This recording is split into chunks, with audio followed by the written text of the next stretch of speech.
January 8th, 2023, a day that would change three NFL franchises forever, just off one singular play.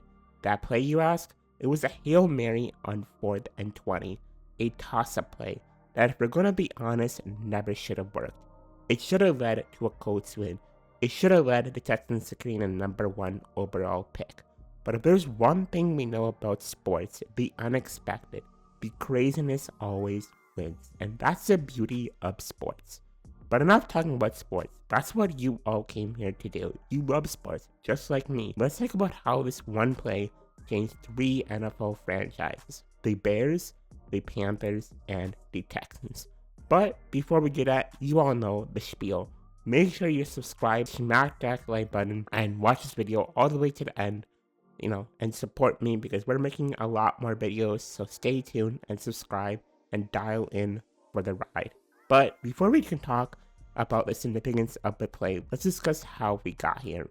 Now, entering this game, as we all know, the Houston Texans sucked. They were a team that was a joke of the NFL. That prior offseason, the Texans had just fired their head coach, David Carr, after a year in which they went 4-13, in which they played without their franchise quarterback, Deshaun Watson, who had requested a trade back in January of the previous year and was suspended every single game in 2022 for certain allegations, and the Texans team was beyond horrible. I mean, they had Davis Mills starting for the team last year because of Watson.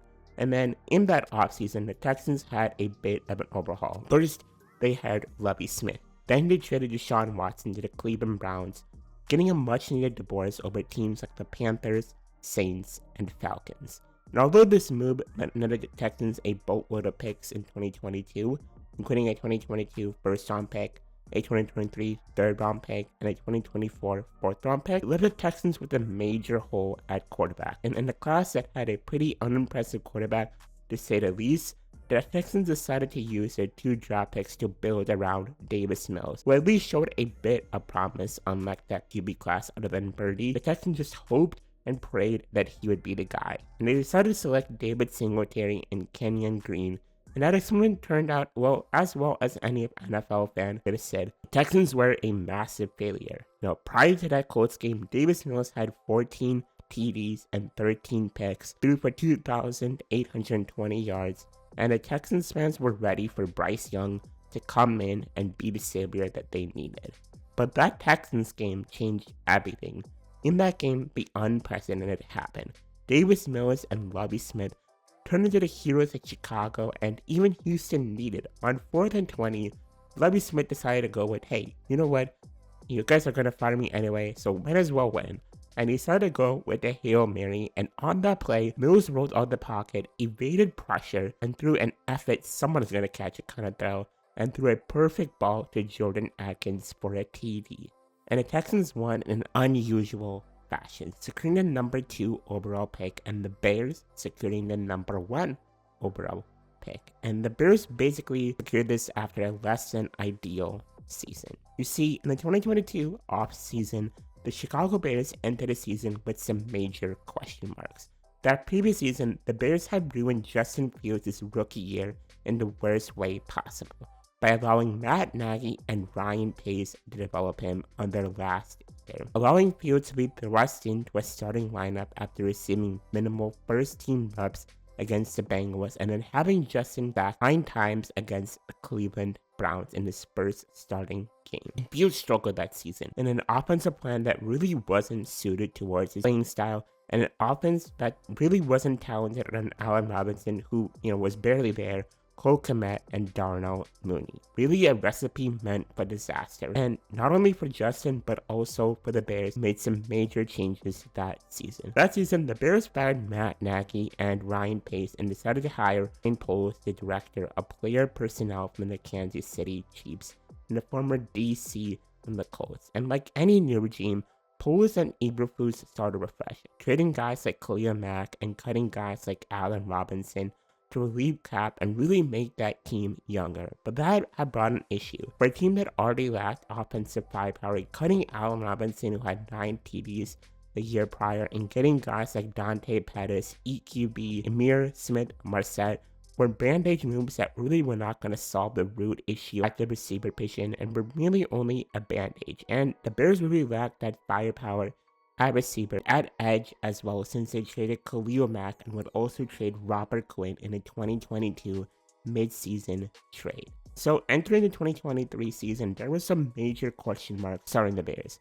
Can this team compete? Can Justin Fields take that next step? And entering week 18, both questions were answered. No, the Bears cannot compete as they were 3-14. And B, based on that season that Justin had in 2023, if there was anything clear, it was that Justin Fields had talent, as he had multiple rushing records and he did his best to keep the Bears competitive. But he did struggle in the passing game, but rightfully so, as he had nobody to throw it to other than Darnell Mooney and Cole Kmet. But with the right talent, Justin could be the guy. He showed that. The only issue was the Bears needed to secure that number 1 overall pick and sell it to the highest bidder to get that talent. And by losing to the Minnesota Vikings in a tank job, and thanks to Davis Mills, that happened. And entering the offseason, the debates began on whether the Chicago Bears should keep or trade Justin Fields. And they were quickly answered during the combine, where the Bears, pretty much said, hey, we're sticking with Justin. The only question was, who in the world was going to pick at number 1? Enter the Carolina Panthers. The Panthers season was like riding a roller coaster. It was full of up and a lot of downs. In that offseason, the Browns had traded for Baker Mayfield, the former number 1 overall pick in 2018, who had led the Browns to their first playoff win in nearly 20 years. But in 2021, Baker just didn't do enough, and his feuds with Odell Beckham Jr. and the Browns were too much to handle on the two sides near the divorce, and the Browns traded Baker Mayfield to the Carolina Panthers for a conditional 5th round pick. And when the season began, Baker Mayfield would be named the starting quarterback for the Panthers, and he would narrowly lose to the Browns.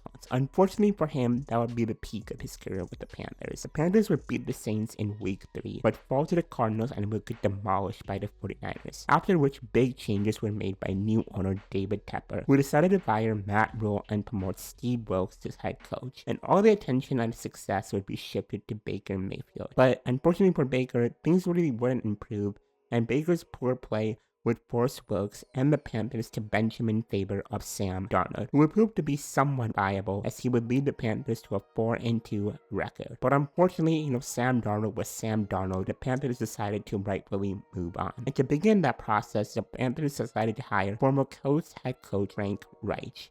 And with the new staff meant a new quarterback was coming in. And that meant that preferably a new rookie quarterback was coming in. And the Panthers decided to do their homework on the 2 top quarterbacks in the 2023 NFL Draft, CJ Stroud and Bryce Young. And after numerous debates and discussions and pro days, the Browns decided to hedge their bets on Bryce Young. But to do that, the Panthers had to move in the draft. Sitting and waiting for Bryce Young to come down at 9 just was not going to happen, and the Panthers decided they were going to give up a monumental amount of assets to trade up from 9 to number 1. First, the Panthers traded in 2023 first round pick, the 9th overall pick, to which the Bears would use to trade down to number 10 with the Eagles, acquiring an extra 2024 fourth round pick, and with the 10th pick, the Chicago Bears decided to draft Darnell Wright. Then the Panthers would trade the 61st pick in the 2023 NFL Draft, in which the Bears would use to trade up with the Jags to select Tyreek Stevenson, giving up the 61st pick as well as pick number 136. And Ryan Poles was able to get DJ Moore, also got the Panthers' 2024 first round pick, which became the number 1 overall pick in the 2024 NFL Draft. And we all know that this is going to be used on Caleb Williams and also get a 2025 second round pick. Essentially, the Bears fleeced the Panthers, and it was a robbery, all thanks to the Houston Texans and Lovie Smith for beating the Colts. But what makes the story even better is the Texans won as well. You see, the Texans had decided to move on from Lovie Smith, rightfully so, and they started to bring in their former player in D'Amico Ryans. And because the Panthers had traded up to number 1 to select Bryce Young, the Texans decided to shock everyone and go with the quarterback and select CJ Stroud, who proved to be the best quarterback in the draft, maybe the best quarterback in a while, because CJ Stroud led the NFL on fire, becoming one of the first rookie quarterbacks to lead his team to the Super Bowl, and he threw for 4,108 yards, 23 touchdowns, and 5 picks. And all because of one Hail Mary a play that was against the odds, a play that really was not supposed to happen. 3 NFL franchises would change forever. The Texans looked into Stroud. The Bears fleeced the Panthers by getting key players like Stevenson, Darnell Wright, and DJ Moore, who are all going to be a great supporting cast for the biggest prize of all time in Caleb Williams. And the Panthers, well, let's just hope that as long as new head coach David Canales can work with Young and fix him, well, more likely than not, the Panthers can also win. And there you have it, folks. That is how one play changed 3 NFL franchises forever. And if you enjoyed this video, make sure to smash that like button, comment, and subscribe for more videos in the future. And with that being said, peace out and bear down.